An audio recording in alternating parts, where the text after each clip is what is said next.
स्वागत है आप सभी का इस दिव्य गाथा में, जहां महाकाल और उज्जैन की आभा आलोकित होती है।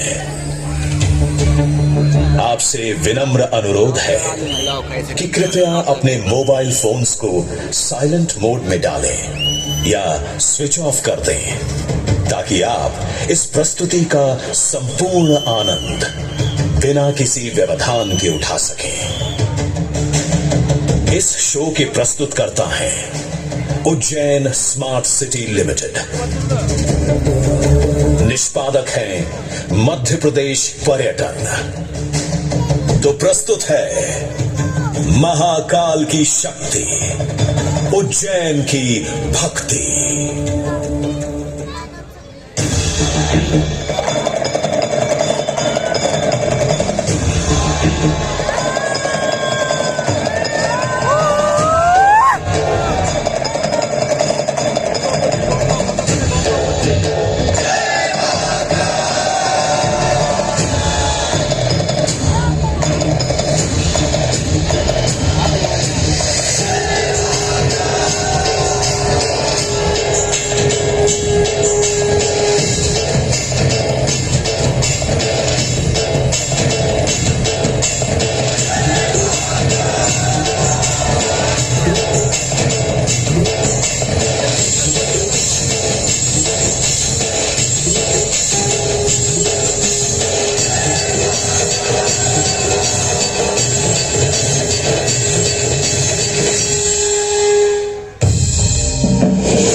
ब्रह्मांड की सबसे प्राचीनतम कहानियों में से आज हम वो कहानी सुनाएंगे जिसका सृजन पूरे ब्रह्मांड के सृजन से पहले हुआ। तब न देव थे, न असुर, न जीव था, न जंतु, न जल था, न अग्नि, न वायु, न भूमि। समष्टि के शून्य में विराजती एक शक्ति, कालातीत और कालों के नियंता।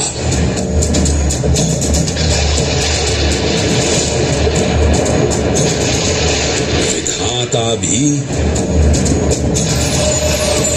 और विध्वंसक भी, अखंड, अचल, अविनाशी। ये कथा है उस महादेव के महाकाल स्वरूप की, जो सृष्टि के आरंभ भी हैं और काल के आगमन भी हैं। वे ही काल के सृजन करता और नियंत्रण करता भी हैं।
निर्विकार होते हुए भी अपनी माया से विराट विश्व का आकार धारण करने वाले महाकाल।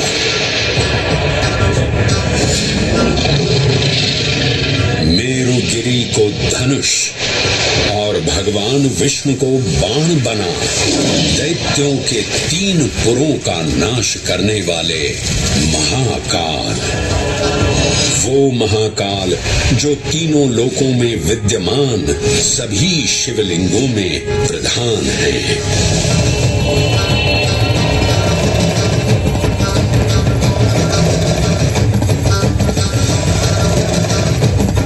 वो महाकाल जिनके त्रिशूल की तीनों नोकों से काम, क्रोध और लोभ पर नियंत्रण होता है, जिनके मस्तिष्क पर चंद्र शीतलता का प्रतीक है और जिनकी सवारी नंदी के 4 चरण सत्य, दया, दान और तप का चिन्ह है। हरे हरे महादेव, हरे हरे महादेव, हरे हरे महादेव, हरे हरे महादेव। न पुण्यं न पापं न सौख्यं न दुःखं न मन्त्रो न तीर्थं न वेदा न यज्ञ अहं भोजनं नैव भोज्यं न भोक्ता चिदानन्दरूपः शिवोऽहं शिवोऽहम्। हरे हरे महादेव,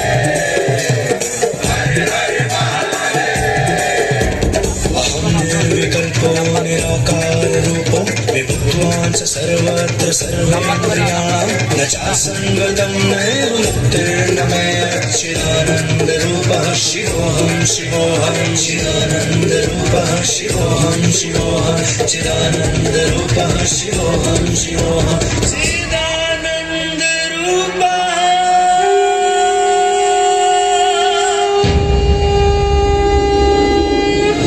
वराह पुराण में कहा गया है, नाभिदेशे महाकालस्तन्नाम्ना तत्र वै हरः, अर्थात नाभिदेश उज्जैन में स्थित भगवान महाकालेश्वर तीनों लोकों में पूजनीय हैं। आकाशे तारकामलिंगम पाताले हाटकेश्वरम मृत्युलोके महाकालम सर्वलिंगम नमोस्तुते। आकाश में तारक लिंग के रूप में, पाताल में हाटकेश्वर के रूप में और मृत्युलोक में महाकाल के रूप में स्थित भगवान शिव को प्रणाम। समस्त लिंग स्वरूपों में विद्यमान भगवान शिव को सादर नमस्कार। नाभिदेश उज्जैन का अटूट बंधन है महाकाल के साथ, जो महाकाल स्तोत्र में उल्लिखित है। उज्जयिन्यां महाकालम महाकालेश्वरम हरम महाकालम महायोगिनम नमामि पार्वती पतिं। तो चलिए मैं आपको कथा सुनाता हूँ इसी महान उज्जैन नगर की। उज्जैन, जिसे संस्कृत साहित्य में अवंतिका, विशाला, कुशस्थली, पद्मावती, कनकश्रृंगा, स्वर्णश्रृंगा, प्रतिकल्पा, कुमुदवती और अमरावती के नाम से पुकारा गया। उज्जैन, जो मनुष्य को मोक्ष प्रदान करने वाली 7 नगरियों में से एक है। उज्जैन, जहां 84 महादेव का आशीर्वाद प्राप्त है। उज्जैन, जिस पर सदा ही कृपा रहती है महाकाल की। यहाँ सतत क्षिप्रा नदी की निर्मल धारा बहती है। डमरू के नाद से जीवन को ऊर्जा मिलती है। घंटियों की झंकार मन को आनंदित करती है और यहाँ का आकाश शिव आशीष स्वरूप है। श्मशान ऊषर क्षेत्र पीठम तू मनमेव च पंचकैत्र न लभ्यते महाकाल पुरद्दते। अर्थात यहाँ पर श्मशान, ऊषर यानी अनुपजाऊ भूमि, क्षेत्र अर्थात पवित्र भूमि, पीठ यानी शक्ति स्थान और मन अर्थात आध्यात्मिक शांति का स्थल पांचों एक ही स्थान पर उपलब्ध हैं। ये संयोग महाकाल की नगरी उज्जैन की महिमा को और गरिमामय बना देता है। उज्जैन के इस अलौकिक स्वरूप से प्रभावित हो महाकवि कालिदास अपने काव्य मेघदूत में लिखते हैं, हे जलधर, यदि महाकाल के मंदिर में समय से पहले तुम पहुंच जाओ तो तब तक वहां ठहर जाना जब तक सूर्य आंख से ओझल न हो जाए। शिव की संध्याकालीन आरती के समय नगाड़े जैसी मधुर ध्वनि करते हुए तुम्हें अपने धीर गंभीर गर्जनों का पूरा फल प्राप्त होगा। ये संध्या आरती जिसे कालिदास ने सराहा है अत्यंत महत्वपूर्ण है, क्योंकि ये वो प्रहर है जब सभी देवी देवता गंधर्व यहाँ उपस्थित होते हैं।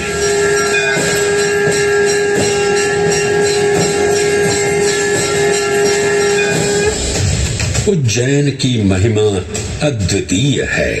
सतयुग, त्रेता युग, द्वापर युग और कलयुग, हर युग में इसका अप्रतिम महत्व रहा है। इस काल यात्रा में सबसे पहले आपको सतयुग के उस कालखंड में ले चलता हूँ जहाँ देव और दानव एकत्रित हैं समुद्र मंथन करने के लिए। मन की आंखों से कल्पना कीजिए, भगवान विष्णु ने कुर्म का रूप ले मंदरांचल पर्वत को अपनी पीठ पर उठा रखा है। सागर से विकराल लहरें उठ रही हैं, मेघ भयानक गर्जना कर रहे हैं। देव और दानव वासुकी सर्प को नेति बना और मंदार पर्वत को मथनी बना सागर को मथ रहे हैं कि तभी जल का पाप कालकूट विष निकलता है और पूरी सृष्टि को अपने ताप से झुलसाने लगता है। इस भयावह स्थिति ने देवताओं और असुरों के बीच हाहाकार मचा दिया। ये कैसा अनर्थ है? लक्ष्य था अमृतत्व का, पर अब मृत्यु की विकराल छवि हमारी आंखों के समक्ष मंडरा रही है। इस भयंकर संकट से केवल वही उद्धारकर्ता मुक्ति दिला सकते हैं जो समस्त विश्व के परम संरक्षक हैं। तभी सब महादेव की शरण में जाते हैं और पुकार लगाते हैं, ओम नमो भगवते रुद्राय। और फिर तुष्टा महादेव भक्तों की गुहार सुनते हैं, कैलाश से उतरते हैं, विष को अपनी अंजुलि में भर अपने कंठ में धारण करते हैं।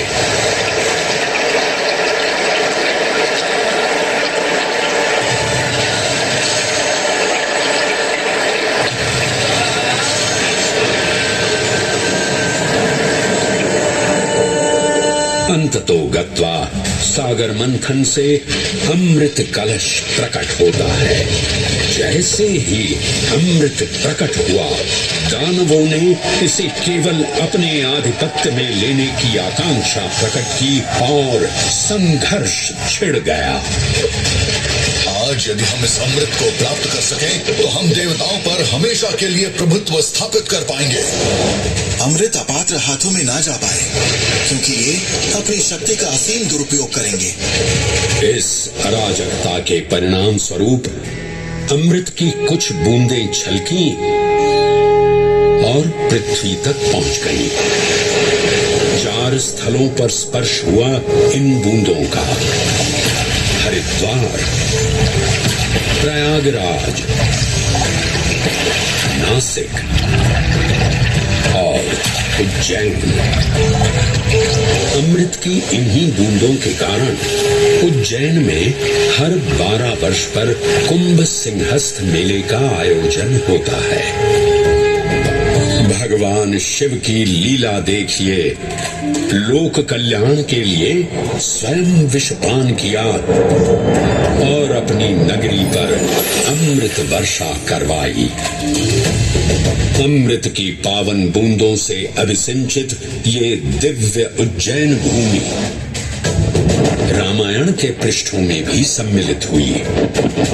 सतयुग के बाद त्रेता युग में माता सीता की खोज में वानर सेना का यहाँ आगमन हुआ।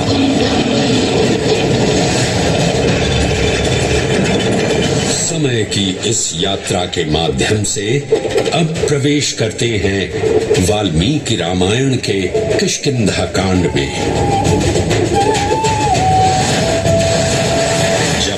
राजा सुग्रीव अपने यूथपतियों से सभी प्रमुख स्थानों पर जाने के लिए कहते हैं और उन्हें अवंती नगर यानी उज्जैन जाने का आदेश भी देते हैं।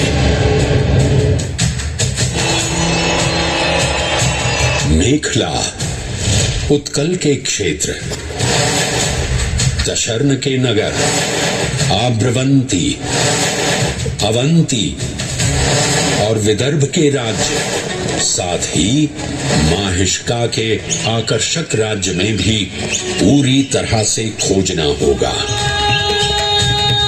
एक युग भगवान विष्णु के राम अवतार से संपृक्त और अगला युग उन्हीं के एक और दिव्य अवतार से समरस होना, ये अद्वितीय संगम केवल उज्जैन में ही संभव था। परंतु एक क्षण ठहरिए और ध्यान से सुनिए। ये हैं महाकाल के 1008 दिव्य नाम। हाँ, मैंने काल चक्र को परिवर्तित कर दिया है और अब द्वापर युग का शुभारंभ हो चुका है। विस्मय पूर्ण हो जाएंगे ये जानकर कि महाकाल के इन नामों को स्वयं भगवान श्री कृष्ण ने रचकर पिरोया था। महाकाल सहस्र नामावली की ये अद्भुत रचना उस समय की है जब योगेश्वर कृष्ण, उनके मित्र सुदामा और शेषावतार बलराम ने अवंती नगरी में स्थित सांदीपनी ऋषि के आश्रम में वेद, वेदांत दर्शन और शस्त्र विद्या की शिक्षा ग्रहण की थी। कहते हैं कि भगवान श्री कृष्ण को अवंती ने ऐसा मंत्र मुग्ध कर दिया कि यहाँ 64 दिनों तक रुककर उन्होंने 64 विद्याएं और 14 कलाओं का ज्ञान लिया। उज्जैन का संबंध महाभारत से भी जुड़ा हुआ है। इस महान महाकाव्य के वन पर्व में उल्लेख किया गया है कि महाकालेश्वर मंदिर में स्थित कोटि तीर्थ जल का स्पर्श मात्र करने से अश्वमेध यज्ञ के समान फल प्राप्त होता था। और फिर परिवर्तन की इस अनवरत धारा ने एक नई कहानी लिखी। उज्जैन में उदय हुआ मौर्य वंश का। सम्राट बिंदुसार ने अपने पुत्र अशोक को उज्जैन का राज्यपाल बनाया। और समय के साथ अशोक के शासनकाल में धम्म का विस्तार हुआ। मौर्य वंश के पश्चात विभिन्न राजवंशों, सम्राटों और नरेशों ने उज्जैन की सेवा की। उनमें से प्रमुख मालवागण और फिर गुप्त वंश ने यहाँ राज कर इसके वैभव में वृद्धि की। उज्जैन ने अपने भव्य तेज से जहां महात्माओं और शासकों को आकर्षित किया, वहीं इस नगर पर आतताइयों की दृष्टि भी पड़ी।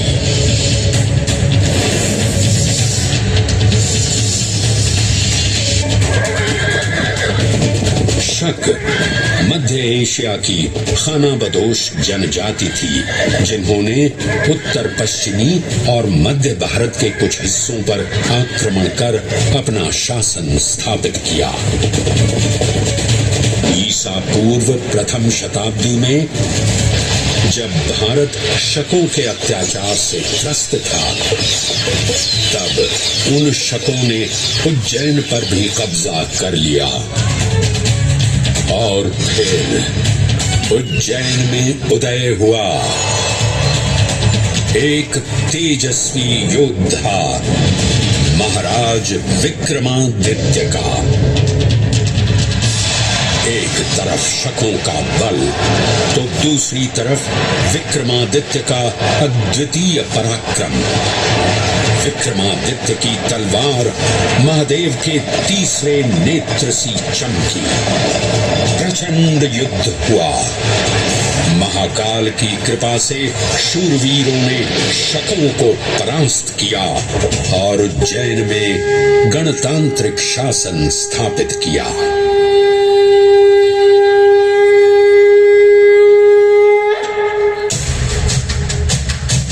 इन्हीं महाबली विक्रमादित्य की राज्यसभा महाकाल मंदिर में ही प्रतिष्ठापित थी।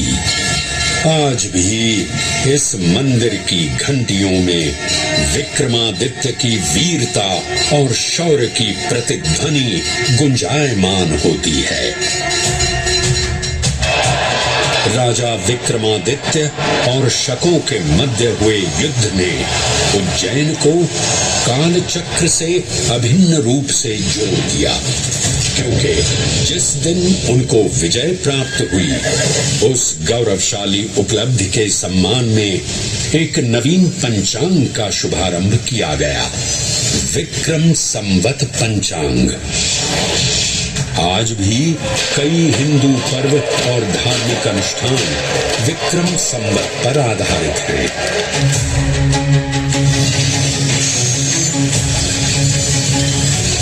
पृथ्वी की भौगोलिक कर्क रेखा इस पावन उज्जैन भूमि से होकर गुजरती है। लगभग 300 वर्ष पूर्व उज्जैन विश्व समय का प्रमुख संदर्भ बिंदु था। यही कारण है कि उज्जैन की वेदशाला में वराहमिहिर, आदित्य दास, ब्रह्मगुप्त, आर्यभट्ट और भास्कराचार्य जैसे महान विद्वान अनुसंधान और अध्ययन में तल्लीन रहते थे। खगोल शास्त्र का केंद्र, महाकालेश्वर का आवास, जगत गुरु कृष्ण की नगरी, विक्रमादित्य का राज। जयति जय उज्जयिनी, वैभवशालिनी नगरी उज्जैन।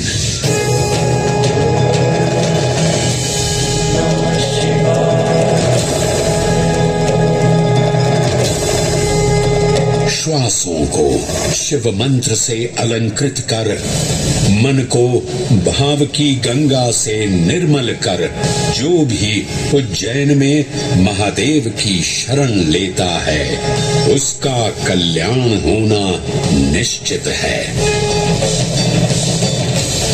आज सुनी सबने गाथा महाकाल की, दर्शन जिनके दुर्लभ हैं, नमन करे जिन्हें काल भी, चरण में जिनके है बसा। ये समस्त संसार कभी नहीं देखा होगा धरती पर ऐसा चमत्कार। जय श्री महाकाल की जय। महादेव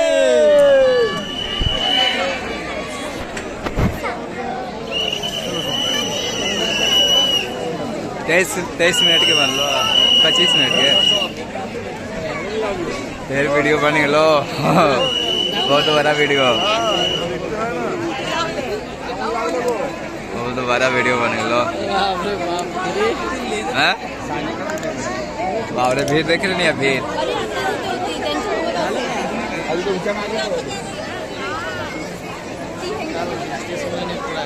पूरा हिस्ट्री कल्याण होना जरूरी है यहाँ आगे नहीं है तो। तब अब अपना वीडियो बंद करता हूँ भाई।